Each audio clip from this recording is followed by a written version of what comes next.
Good evening বন্ধুরা, কেমন আছো তোমরা? তো চলে এসেছি তোমাদের সাথে একটা নিউ ছোট্ট ব্লগ নিয়ে।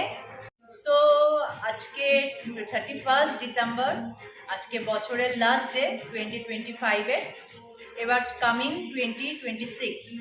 তো আজকে বছরের লাস্ট দিনে তোমরা সবাই খুব ভালো থেকো, খুব এনজয় করো, খুব আনন্দ করো ফ্যামিলির সাথে, বন্ধুরা সব একসাথে তোমরা আনন্দ করো সব বন্ধুরা মিলে। সো আজকে আমরাও পার্টি করছি, আমরা ফ্যামিলি সবাই মিলে। আমি, আমার দুটো ডটার আছে, ওরা মিলে, আমার হাজবেন্ড। তো বাড়িতেই আজকে পার্টির অ্যারেঞ্জমেন্ট করেছি আমরা। তো একসাথে মিলে পার্টি মানে হচ্ছে একসাথে মিলে সময় কাটানো, বছরের লাস্ট ডেটা একসাথে আনন্দ করে কাটানো, এটাই উদ্দেশ্য থাকবে। সবাই ভালো থাকুক, সবাই সুস্থ থাকুক। তো কালকে নিউ ইয়ার স্টার্ট, নতুন বছর শুরু হয়ে যাবে। তো নতুন বছরে সবাইকে অ্যাডভান্স হ্যাপি নিউ ইয়ার আগে থেকে জানিয়ে দিলাম। কালকেও তোমাদের সাথে ভিডিও শেয়ার করব, অনেক রকম অনেক কিছু। কালকে একটা ঘোরার প্ল্যান আছে ছোট্ট করে, সেটাও তোমাদের সাথে শেয়ার করব।